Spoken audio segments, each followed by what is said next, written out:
সুপ্রিয় শিক্ষার্থীবৃন্দ, তোমাদেরকে সৌরভ কমার্স পয়েন্টের পক্ষ থেকে হিসাব বিজ্ঞানের আরও একটি গুরুত্বপূর্ণ ক্লাসে তোমাদেরকে স্বাগত জানাচ্ছি। আমরা আমাদের মজুত পণ্যের হিসাব সংরক্ষণ পদ্ধতি বা মজুত পণ্যের হিসাব সংরক্ষণ করার উপায় নিয়ে এর আগের ভিডিওতে আমরা তোমাদের সাথে বেসিক নিয়ে আলোচনা করেছিলাম এবং আজকে আমরা আলোচনা করব যে জাবেদা কিভাবে প্রদান করতে হয়। আমি এখানে কয়েকটা জাবেদা লিখবো তোমাদের জন্য। সেই জাবেদাগুলো কালান্তিক মজুত পদ্ধতিতে কোন ধরনের জাবেদা দিতে হয়, নিত্য মজুত পদ্ধতিতে কিভাবে জাবেদা দিতে হয়, কালান্তিক মজুত পদ্ধতিতে হিসাব সমীকরণের প্রভাব কীরকম পড়ে, নিত্য মজুত পদ্ধতিতে হিসাব সংরক্ষণের প্রভাব কীরকম পড়ে আমরা দেখার চেষ্টা করি। তাহলে আমরা আমাদের প্রথম জাবেদাটা আমরা লিখি। আমাদের প্রথম জাবেদাটা হচ্ছে যে নগদে পণ্য ক্রয়।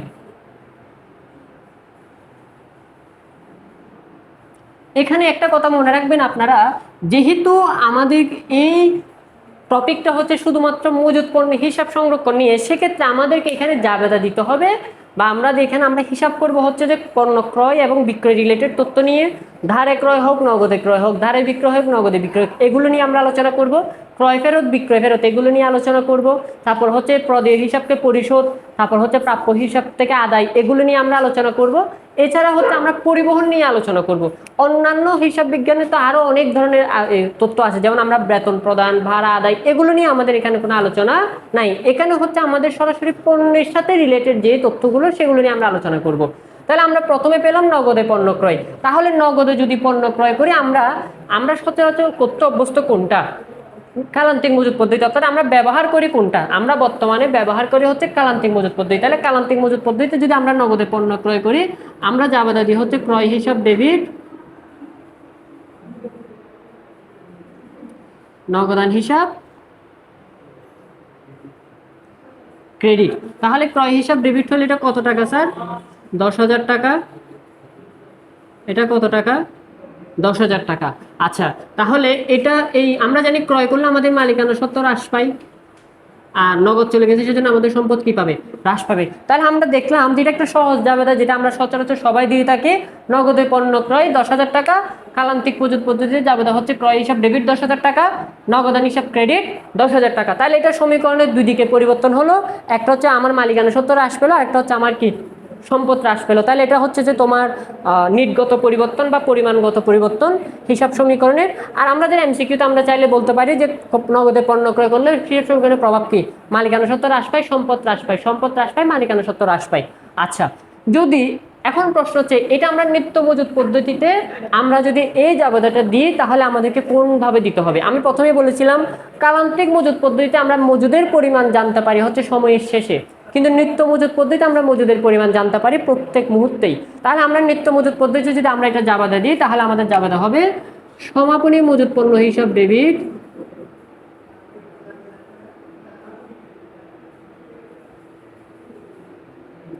সমাপনী মজুত পণ্য হিসাব ডেবিট, নগদান হিসাব ক্রেডিট। এখানে কত টাকা স্যার? 10,000 টাকা। এখানে কত টাকা স্যার? 10,000 টাকা। আসেন এবার আমরা জানি সমাপনী মজুত হচ্ছে সম্পদ, চলতি সম্পদ। তাহলে সমাপনী মজুত যত বাড়বে চলতি সম্পদ তত বাড়বে, আর নগদ চলে গেল মানে সম্পদ চলে গেল। তাহলে এখন জিনিসটা একটু ঘুরে গেল না? একটু পরিবর্তন হয়ে গেল না আমার? এখন স্যার আমি পণ্য ক্রয় করছি, ক্রয় হিসাবে না ডেবিট করবো, সমাপনী মজুত কোন পণ্য কেন ডেবিট করবো? মনে রাখবেন, নিত্য মজুত পদ্ধতিতে যেহেতু আমি বলতেছি আপনাকে, আপনি কন্টিনিউ আপনি জানতে পারবেন যে আপনার ইনভেন্টরি কত আছে, আপনি প্রতিনিয়তই বুঝতে পারবেন যে আপনার মজুদ পরিমাণ কত আছে। তার মানে আপনি নিত্য মজুদ পদ্ধতিতে জাবেদা দেন, তাহলে আপনি পণ্য ক্রয় করলে আপনার সমাপনী মজুদ পণ্য বৃদ্ধি পাবে, অর্থাৎ আপনার মজুদের পণ্যের পরিমাণ বাড়লো। আর বিক্রয় করলে মজুদের পণ্য কমে গেল, ক্রয় ফেরত দিলে মজুদের পণ্য কমে গেল। তার মানে আপনার এখানে নিত্য মজুদ পদ্ধতিতে আপনি সবসময় মজুদের পরিমাণটা জানতে পারবেন যে আমার মজুদ কত আছে। আমার সমাপনী মজুদ পণ্য বৃদ্ধি পেলো 10,000 টাকায়, আমার নগদ টাকা হ্রাস পেলো 10,000 টাকা। তাহলে আমার সমাপনী মজুদ পত্র চলতি সম্পদ, তাহলে চলতি সম্পদ বৃদ্ধি পেলো, চলতি সম্পদ হ্রাস পেলো। তাহলে একটু ভালো করে দেখেন, আমি যদি কালান্তিক মজুত পদ্ধতিতে জাবেদা দিতাম, তাহলে আমার সমীকরণের দুই দিকের পরিবর্তন হয়েছে, এটাকে আমরা নিটগত বা পরিমাণগত পরিবর্তন বলি।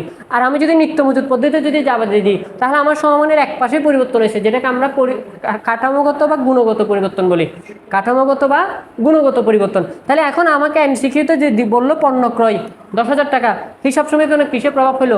এই প্রভাবটা কোথাও দেওয়া নাই, এটা দেওয়া আছে। তাহলে আনসার কোনটা? এটা। এখন আপনি সারাদিন চিন্তা করবেন যে না এটা কেমন আনসার হবে, এটা কেমন আনসার হবে, কারণ আমি তো এটা পড়ি নাই। এখন বোর্ড কোয়েশ্চেন আনসার এটা, বা এটা সব থেকে বেশি এবং সব থেকে বারবার এসেছে এবং সব থেকে বেশি এসেছে হচ্ছে অ্যাডমিশন টেস্টে এই কোয়েশ্চেনগুলো, যে নগদে পণ্য ক্রয় বললো, সঠিক আনসার হচ্ছে এটা। এখন আপনি চিন্তা করতেছেন যে কোন ফর্ম থেকে আসলো, কোন জায়গা থেকে আসলো, মনে রাখতে হবে এটা নিত্য মজুদ পদ্ধতি থেকে আনসার আসছে, তাহলে আমার বোথ আর কারেক্ট, আমি এটা করলেও কারেক্ট, আমি এটা করলেও কারেক্ট, কিন্তু আমরা যেহেতু বেসিক্যালি সচরাচর এইটা করে থাকি। তাহলে আসেন, নগদে পণ্য ক্রয় করলাম, ক্রয় হিসাব ডেবিট হলো, নগদান হিসাব ক্রেডিট হলো কোন পদ্ধতি? কালান্তিক মজুদ পদ্ধতি। নিত্য মজুদ পদ্ধতিতে সমাপনী মজুদ পণ্য ডেবিট হবে, নগদান হিসাব ক্রেডিট হবে। এরপর আসেন জাবেদা নাম্বার 2। ধরেন আমি ধারে পণ্য ক্রয় করলাম,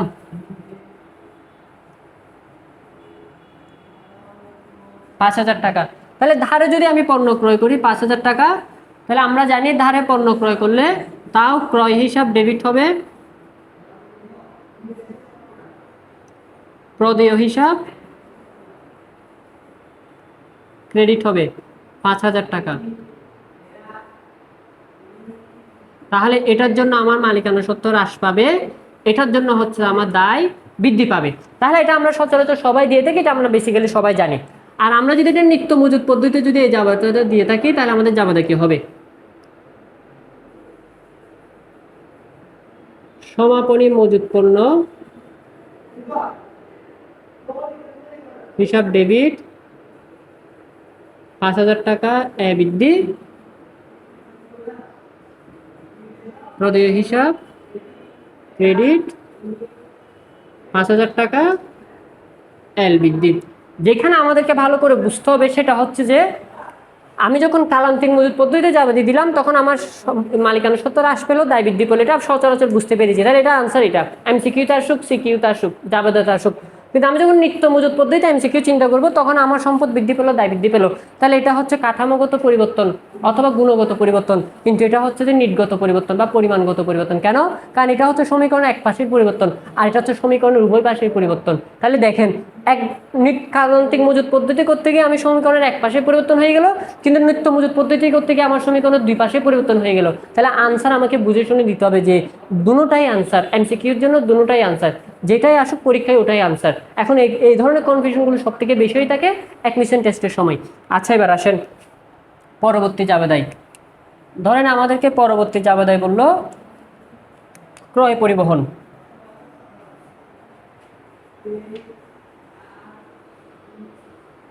আসেন, আমাদেরকে পরবর্তী জাবেদা বললো ক্রয় পরিবহন।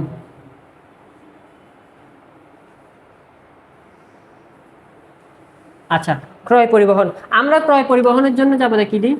পরিবহন বা ক্রয় পরিবহন হিসাব ডেবিট,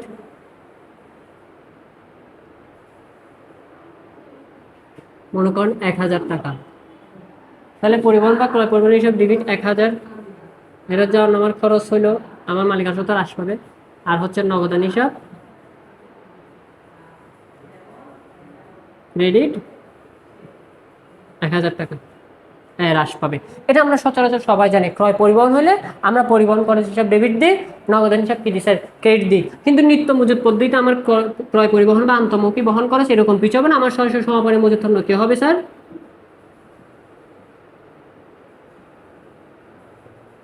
সমাপনী মজুদ পণ্য হিসাব ডেবিট ৳১,০০০,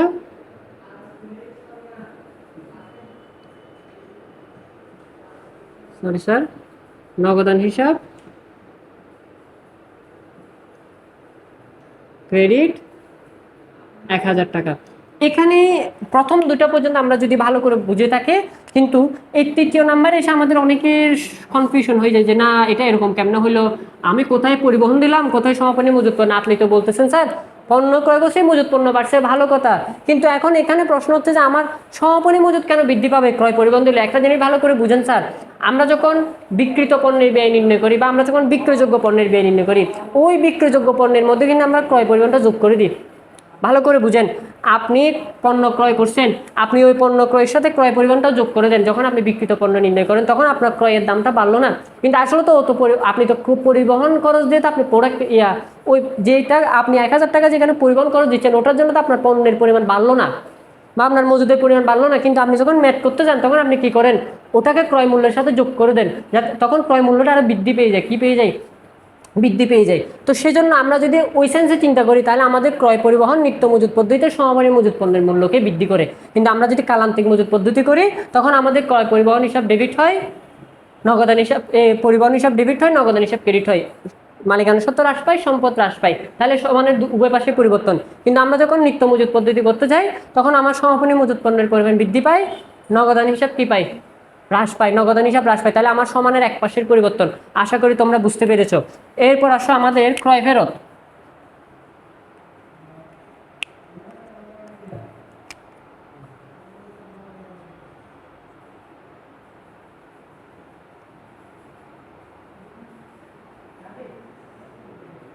তাহলে স্যার আমাদের পরবর্তী জাবেদাটা হচ্ছে ক্রয় ফেরত 500 টাকা। তাহলে আমরা এই ক্রয় ফেরত বলতে কোনটা বুঝতেছি স্যার? ওই যে ধারে পণ্য ক্রয় করলাম, সাপোজ মনে করেন ওই ধারে পণ্য ক্রয় যার থেকে ক্রয় করছি তাকে আমি 500 টাকা পণ্য ফেরত দিচ্ছি। তাহলে এটা আমরা অ্যাজ ইউজুয়াল এটা আমরা জাবেদা কি দিই, পণ্য ক্রয় ফেরত দিলে আমাদের দায় কমে যায়। তা আমাদের যখন দায় কমে যায় তখন আমরা প্রদেয় হিসাবকে ডেবিট করে ক্রয় ফেরত হিসাব ক্রেডিট করি। এটা হচ্ছে যে 500 টাকা, এটা হচ্ছে যে 500 টাকা। তো দায় যখন কমে যায় তখন আমার এল মাইনাস হয়, আর আমার যখন ক্রয় করলে যখন আমার মালিকানা সত্ত্ব কমে আর ক্রয় ফেরতের জন্য তখন আমার মালিকানা সত্ত্ব বাড়বে, কারণ ক্রয় ফেরতকে বলা হয় বিপরীত ব্যয়। ক্রয় ফেরতকে বলা হয় কি স্যার? বিপরীত ব্যয় বা কন্ট্রা এক্সপেন্সেস। ঠিক আছে, তাহলে আমার ক্রয় ফেরতের জন্য মালিকানা সত্ত্ব বৃদ্ধি পাবে। এটা আমরা হচ্ছে কালান্তিক মজুত পদ্ধতি দিয়ে থাকি। নিত্য মজুত পদ্ধতি আমরা কিভাবে জাবেদা দিব? ঠিক সেম ভাবে আমার প্রদেয় হিসাব ডেবিট হবে,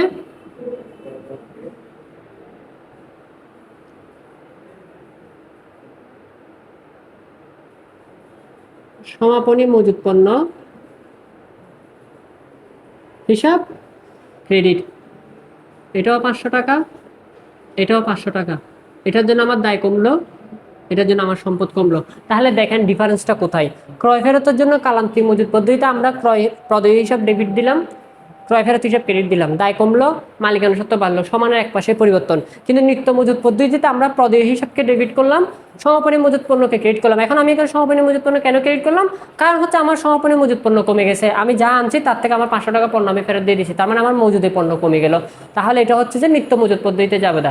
নিত্য মজুত পদ্ধতিতে পরিবর্তন হচ্ছে যে আমার দায় কমে যায়, সম্পদ কমে যায়, তাহলে এটা উভয় পাশের পরিবর্তন, এটা হচ্ছে এক পাশের পরিবর্তন। আশা করি তোমরা বুঝতে পেরেছ। আমাদের পরবর্তী জাবেদা হচ্ছে প্রদেয় হিসাবকে পরিশোধ।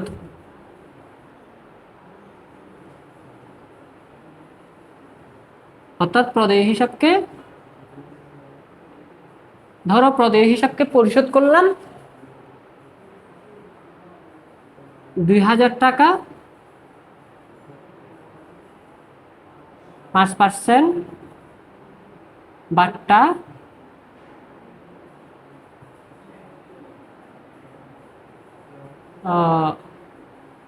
প্রাপ্ত। অর্থাৎ আমরা প্রদেয় হিসাবকে আমরা পরিশোধ করলাম 2000 টাকা, যেখানে আমরা 5% কি পেলাম? বাট্টা পেলাম। যেখানে আমরা 5% কি পেলাম? বাট্টা পেলাম। তাহলে একটু বোঝার চেষ্টা করুন, আমরা যে প্রদেয় হিসাবকে যে পরিশোধ করতেছি, তাহলে আমরা প্রদেয় হিসাবকে পরিশোধ করার মাধ্যমে আমাদের প্রদেয় হিসাব কমে যাবে। এখন আমি প্রদেয় হিসাবকে পরিশোধ করলাম 2000 টাকা, প্রদেয় হিসাবকে পরিশোধ করলাম কত টাকা স্যার? 2000 টাকা। বাট্টা পেলাম কত টাকা স্যার? 5%। তাহলে আমরা যদি 2000 টাকার উপর যদি 5% বাট্টা, আমরা যদি 2000 টাকা প্রদান করি আর যদি 5% বাট্টা পাই, তাহলে হচ্ছে আমরা মোটামুটি আমাদের প্রদেয় হিসাব ছিল হচ্ছে তোমার 2105 টাকার, সেখান থেকে আমরা 105 টাকা হচ্ছে আমরা তাকে 5% বাট্টা দিচ্ছি, আর 2000 টাকা আমরা তাকে কি করলাম? পরিশোধ করলাম। তাহলে এবার দেখেন আমরা প্রদেয় হিসাব পরিশোধ করলে আমাদের প্রদেয় হিসাব কমে যায়, অর্থাৎ আমাদের প্রদেয় হিসাব কমে যাবে। প্রদেয় হিসাব ডেবিট কত টাকা প্রদান করলাম? 2000 টাকা। আচ্ছা, তাহলে এরপর হচ্ছে আমরা যে বাট্টা পেলাম সেটাকে আমরা বলি প্রাপ্ত বাট্টা, সেটাকে আমরা বলি কি? প্রাপ্ত বাট্টা হিসাব ক্রেডিট। কত টাকা পেলাম? 105 টাকা। এরপর হচ্ছে আমাদের নগদান হিসাব ক্রেডিট। কত টাকা? আমার প্রাপ্ত আমার প্রদেয়, আচ্ছা আমার টোটাল প্রদেয় হিসাব কমছে হচ্ছে 2105 টাকার। কত টাকার? 2105 টাকার। 105 টাকা বাট্টা পেলাম, আর 2000 টাকা কি দিলাম? নগদ দিলাম। আমরা জানি হচ্ছে এটার জন্য আমার দায় কমে যায়, এটার জন্য হচ্ছে আমার মালিকানা সত্ত্ব বৃদ্ধি পায়, আর এটার জন্য হচ্ছে আমার সম্পদ হ্রাস পায়। তাহলে হচ্ছে আমার প্রদেয় হিসাব কমে গেল, দায় কমে গেল, আমি প্রাপ্ত বার্তা পেলাম, সেটার জন্য আমার মালিকানা সত্ত্ব বৃদ্ধি পেল, আর হচ্ছে আমার নগদ চলে গেল, আমার কি হলো, সম্পদ চলে গেল। তাহলে মোটামুটি আমি দেখতেছি এটা একটা হচ্ছে মিশ্র জাবেদা, এটা একটা কি জাবেদা, মিশ্র জাবেদা বা মিশ্র দাখিলা, যেহেতু এখানে একের অধিক কি আছে, এন্ট্রি হিসাব আছে, দুইয়ের অধিক। আচ্ছা আসেন এবার, তাহলে আমরা যদি সমাপনী মজুদ নিত্য মজুদ পদ্ধতিতে জাবেদা দিতে চাই, তাহলে আমাদের কি হবে, প্রদেয় হিসাব ডেবিট, তারপর হচ্ছে তোমার সমাপনী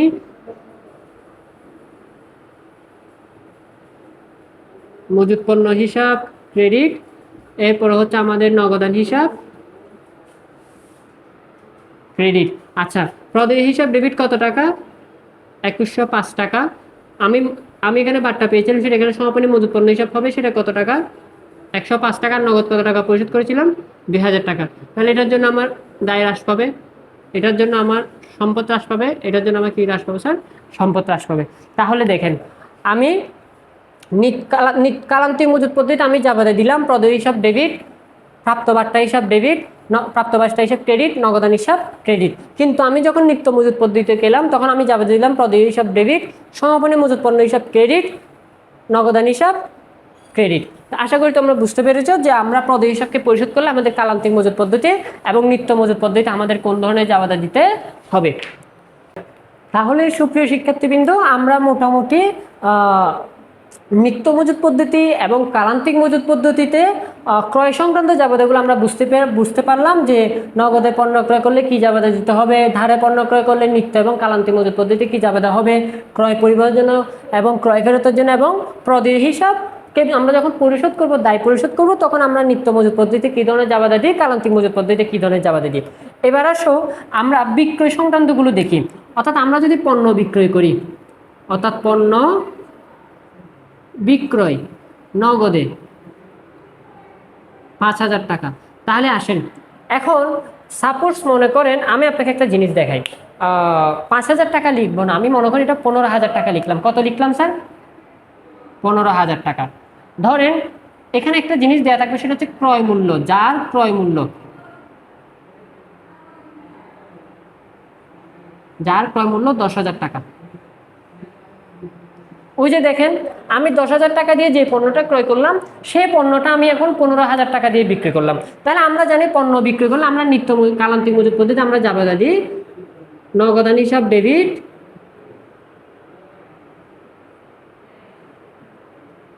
5,000 টাকা, এটার জন্য আমার সম্পদ বৃদ্ধি পায়, আর বিক্রয় হিসাব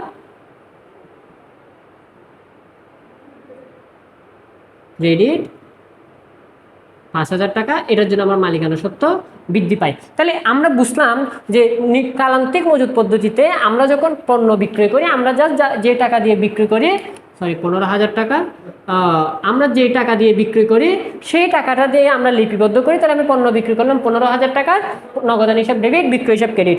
এবার আসেন নিত্য মজুদ পদ্ধতি আমি কিভাবে জাবেদা দিব। নিত্য মজুদ পদ্ধতি তো আমাকে সেমভাবে নগদান হিসাব ডেবিট 15,000 টাকা, সম্পদ বৃদ্ধি,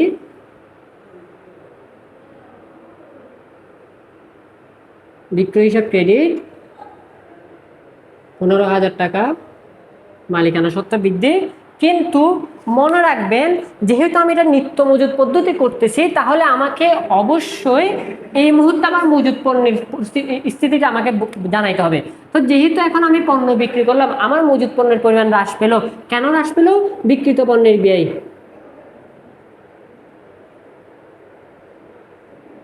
বিক্রিত পণ্যের ব্যয় ডেবিট হওয়ার কারণে আমার মজুদ পণ্য কি পেল, হ্রাস পেল। তাহলে বিক্রিত পণ্যের ব্যয় ডেবিট,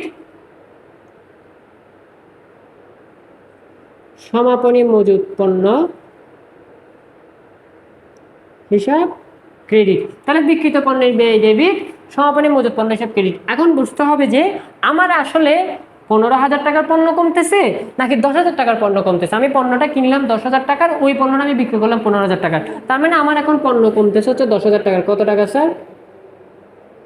10,000 টাকা। কত টাকার পণ্য কমতেছে স্যার? 10,000 টাকার। তাহলে 10,000 টাকা ডেবিট, 10,000 টাকা ক্রেডিট। তাহলে এবার বুঝেন, এবার এটার প্রভাবটা কি? এটার প্রভাব হচ্ছে যে বিক্রিত পণ্যের ব্যয় যত বাড়বে আমার মালিকানা সত্ত্ব তত কমবে। বিক্রিত পণ্যের ব্যয় যত বাড়বে আমার মালিকানা সত্ত্ব তত কমবে। সমাপনী মজুত পণ্য যত কমবে আমার সম্পদও তত কি স্যার কমবে। তাহলে আসেন বেসিক তফাৎটা কোথায়? নিত্য কালান্তিক মজুত পদ্ধতিতে পণ্য বিক্রি করলে সেটার জন্য শুধু বিক্রয়ের জাবাদা দিতে হবে, কিন্তু নিত্য মজুত পদ্ধতি যখন আপনি পণ্য বিক্রয় করবেন সেটার জন্য আপনি বিক্রয়ের জাবাদাও দিবেন। আবার আপনার যে মজুত পণ্য কমে গেল, কত টাকার পণ্য আপনি বিক্রয় করছেন সেই টাকায়, যে টাকায় বিক্রি করছেন সেই টাকা না, কত টাকার পণ্য আপনি বিক্রি করছেন, মানে যে পণ্যটা কিনছিলেন সেটা কত টাকা ছিল, ওই পণ্যটা আপনি বিক্রি করছেন, ওই পণ্যের জাবাদা দিতে হবে, ওই পণ্যে কি দিতে হবে? জাবাদা দিতে হবে। তাহলে আমার যে বিক্রিত পণ্যের ব্যয় হিসাব ডেবিট 10,000 টাকা, সমাপনী মজুত পণ্য হিসাব ক্রেডিট 10,000 টাকা। তাহলে এটার জন্য আমার তফাৎ হচ্ছে আমার মালিকানা সত্ত্ব হ্রাস পাবে, আর এটার জন্য আমার সম্পদ হ্রাস পাবে, আর এটার জন্য আমার সম্পদ বৃদ্ধি, মালিকানা সত্ত্ব বৃদ্ধি। আশা করি তোমরা পণ্য বিক্রয়ের সময় কালান্তিক মজুত পদ্ধতিতে কিভাবে জাবাদা দিতে হয়, নিত্য মজুত পদ্ধতিতে কিভাবে জাবাদা দিতে হয় তোমরা জিনিসটা বুঝতে পেরেছো। আচ্ছা আসেন, যদি আমাকে এখানে পণ্য বিক্রয় 15,000 টাকা, মনে করেন আমাকে এখানে পণ্য বিক্রয় বলল যে 15,000 টাকা না বলে আমাকে বললো যে পণ্য বিক্রয় ধারে, পণ্য বিক্রয় কি স্যার ধারে, ধরেন আমাকে এখানে বললো পণ্য বিক্রয় ধারে 5,000 টাকা, সরি 7,000 টাকা, ধারে কত টাকা? 7,000 টাকা, যার ক্রয় মূল্য হচ্ছে 5,000 টাকা, যার ক্রয় মূল্য কত টাকা স্যার? 5,000 টাকা। তাহলে আমার এখন জাবেদা কি হবে? ভালো করে বুঝেন। তাহলে আমার এখন জাবেদা কি হবে? আগে ছিল নগদে পণ্য বিক্রয়, এখন হয়ে গেছে হচ্ছে যে ধারে পণ্য বিক্রয়। তাহলে আমি ধারে পণ্য বিক্রি করলাম 7,000 টাকা, যেই পণ্যটার আমার ক্রয় মূল্য ছিল কত?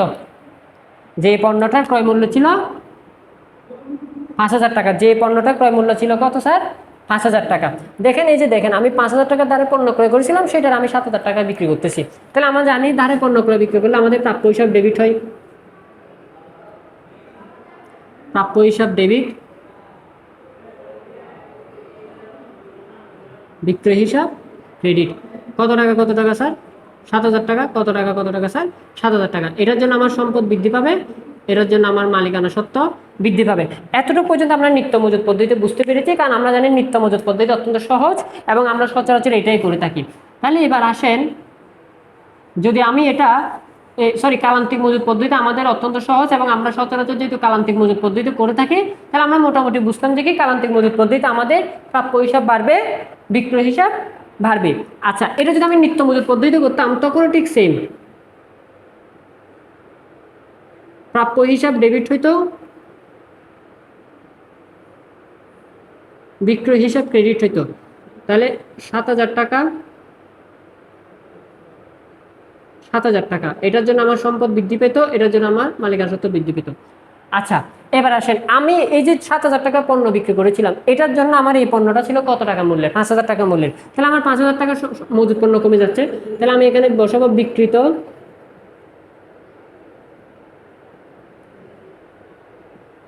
পণ্যের ব্যয় হিসাব, সরি বিক্রিত পণ্যের ব্যয় ডেবিট, বিক্রিত পণ্যের ব্যয় যেটা একটা বিবরণ, এটা হিসাব না, তাহলে বিক্রিত পণ্যের ব্যয় হচ্ছে ডেবিট। কত টাকা? 5,000 টাকা। এটার জন্য আমার মালিকানা সত্ত্ব হ্রাস পাবে। এরপর হচ্ছে সমাপনী মজুত পণ্য,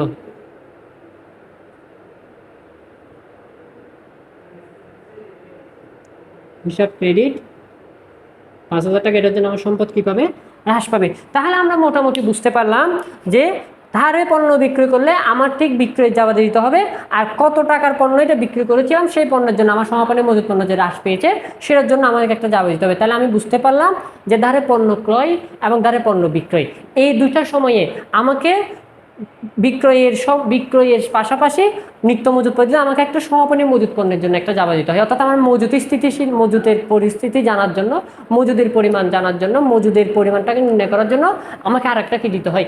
জাবাদা দিতে হয়। তাহলে এটা হচ্ছে ধারে পণ্য ক্রয় এবং ধারে পণ্য বিক্রয়ের সময়, ধারে পণ্য বিক্রয় অথবা নগদে পণ্য বিক্রয়ের সময় আমাদেরকে দুটো জাবাদা বাড়তি করে দিতে হয়। আচ্ছা, তাহলে আমরা পরবর্তী দেখবো যে বিক্রয় ফেরত। পরবর্তী দেখবো যে স্যার কি স্যার? বিক্রয় ফেরত। ও যে আমি যে ধারে পণ্য বিক্রি করলাম, এই পণ্য যে কখনো যদি ফেরত আসে, কখনো যদি কি আসে স্যার? ফেরত আসে, তাহলে এটাকে আমরা বলতেছি স্যার বিক্রয় ফেরত।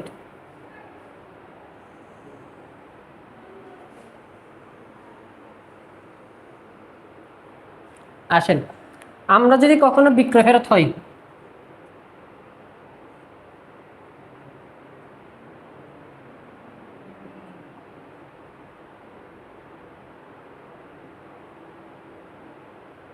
বিক্রয় ফেরত কত টাকা স্যার? 700 টাকা। বিক্রয় ফেরত কত টাকা স্যার? 700 টাকা। এবার একটু ভালো করে বুঝেন স্যার, বিক্রয় ফেরত যদি স্যার 700 টাকা হয় তাহলে আমাদেরকে কি জাবেদা দিতে হবে একটু ভালো করে বুঝেন। প্রথমত আমরা জানি কালান্তিক মজুত পদ্ধতিতে আমরা বিক্রয় ফেরতের জন্য জাবেদা দিয়ে হচ্ছে বিক্রয় ফেরত হিসাব ডেবিট,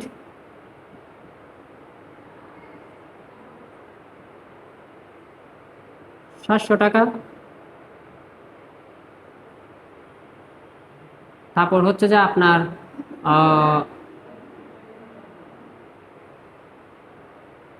প্রাপ্য হিসাব ক্রেডিট 700 টাকা। তাহলে এটার জন্য হচ্ছে যে আমার এটা যেহেতু বিপরীত আয়, সেজন্য মালিকানার বিপরীত আয় যত বাড়বে মালিকানা সত্ত্ব বিপরীত আয় যত বাড়বে মালিকানা সত্ত্ব তত কমবে। আর এটা যেহেতু প্রাপ্য হিসাব প্রতি এটার জন্য কি হবে? সম্পদ হ্রাস হবে। তাহলে আমরা মোটামুটি বুঝতে পারলাম যে আমরা কালান্তিক মজুত পদ্ধতিতে বিক্রয় ফেরতের জন্য আমাদের বিক্রয় ফেরত হিসাব ডেবিট হয়, প্রাপ্য হিসাব কি হয় স্যার? ক্রেডিট হয়। কালান্তিক মজুত পদ্ধতিতে আমাদের বিক্রয় ফেরতের জন্য হচ্ছে বিক্রয় ফেরত হিসাব ডেবিট হবে, প্রাপ্য হিসাব কি হবে স্যার? ক্রেডিট হবে। তার মানে আমাদের মালিকানা সত্ত্বেও হ্রাস পাবে, আমাদের সম্পত্তির পরিমাণে কি পাবে স্যার? হ্রাস পাবে। এবার আমাদেরকে বুঝতে হবে এই বিক্রয় ফেরত নিত্য মজুত পদ্ধতিতে আমাদেরকে কি জাবেদা দিতে হবে।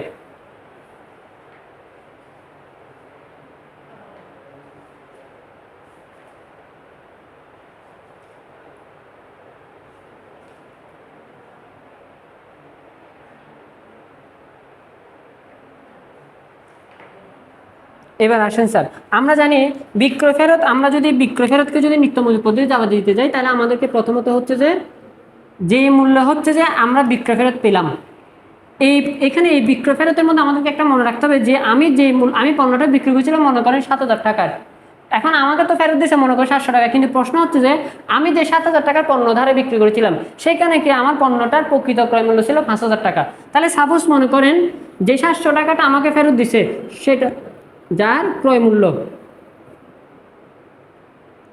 হয়তো এটার ক্রয় মূল্য হচ্ছে 400 টাকা, এটার ক্রয় মূল্য কত টাকা? 400 টাকা। মানে কিরকম যে আমাকে যে 700 টাকার পণ্য ফেরত দিছে এটার প্রকৃত ক্রয় মূল্য হচ্ছে 400 টাকা, যেটা আমরা ধারে বিক্রয় 7,000 টাকা, যার ক্রয় মূল্য 5,000 টাকা। তার মানে আমি বিক্রয় ফেরতের মধ্যে আমার প্রাপ্য হিসাব কমে গেছে 700 টাকায়, কিন্তু আমার এখন যে পণ্য যে আমি রিটার্ন পেলাম সেখানে আমি কত টাকার পণ্য রিটার্ন পেলাম? সেখানে আমি পণ্য রিটার্ন পেলাম মাত্র 400 টাকার। তাহলে এটা জাবেদা কি হয়? এটার জন্য আমাদেরকে ঠিক নিত্য মজুত পদ্ধতিতেও প্রাপ্য হিসাব বিক্রয় ফেরত ডেবিট হবে,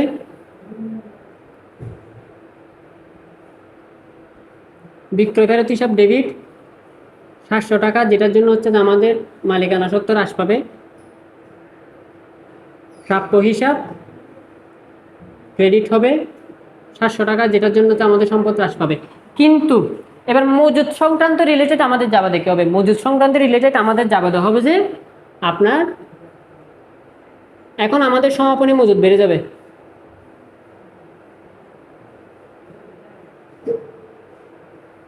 সমাপনী মজুদ পণ্য হিসাব ডেবিট 400 টাকা। তাহলে আমার অ্যাসেট বেড়ে গেল। আর হচ্ছে বিক্রিত পণ্যের ব্যয় ক্রেডিট, বিক্রিত পণ্যের ব্যয় হিসাব ক্রেডিট 400 টাকা। তাহলে আমার মালিকানা সত্ত্ব কি হয়ে এলো? বেড়ে গেল। তাহলে এবার একটু বোঝার চেষ্টা করেন স্যার, একটু ভালো করে বোঝার চেষ্টা করেন আমরা কোন জিনিসটা ধরলাম যে আমাদের বিক্রয় ফেরতের জন্য আমরা নিত্য মজুত পদ্ধতিতে ঠিক সেমভাবে আমরা বিক্রয় ফেরতকে ডেবিট করবো, প্রাপ্য হিসাবকে ক্রেডিট করবো, কিন্তু মজুত পণ্যের জন্য জাবেদাটা কি হয়?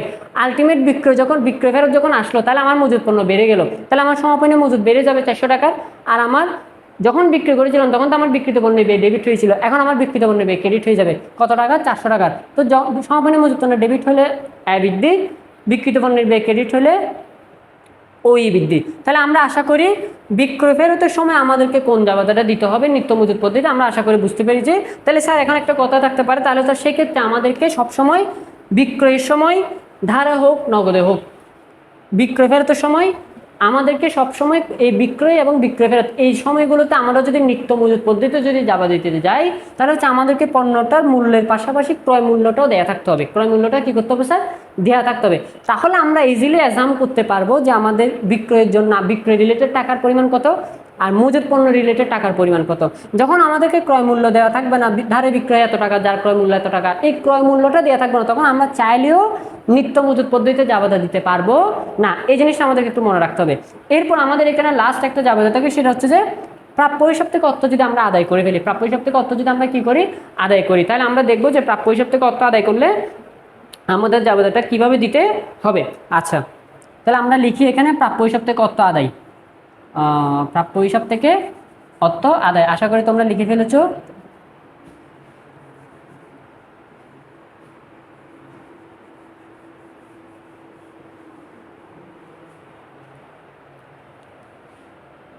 ধরো আমরা লিখলাম প্রাপ্য হিসাব থেকে অর্থ আদায়, এটা আমাদের যদিও 9 নম্বর জাবেদা।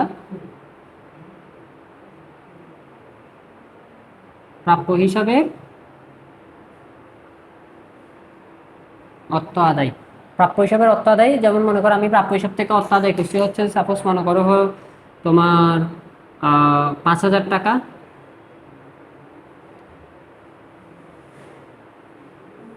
বাট্টা প্রদান, বাট্টা প্রদান 500 টাকা, বাট্টা প্রদান কত টাকা,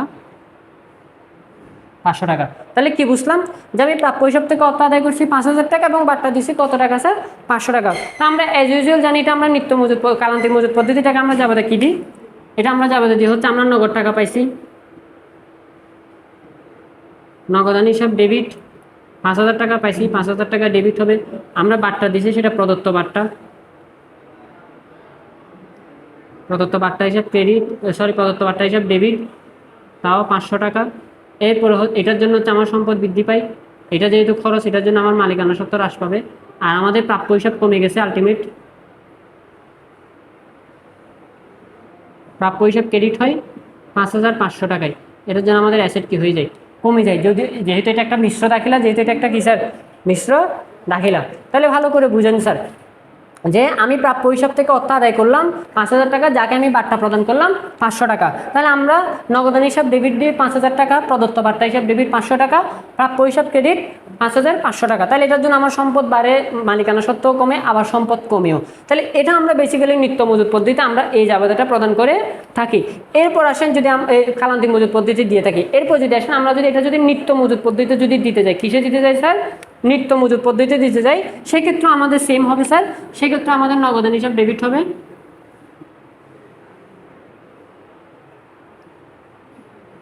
5,000 টাকা, যেটার জন্য হচ্ছে আমাদের সম্পদ বাড়বে। এরপর হচ্ছে আমাদের প্রদত্ত বাট্টা,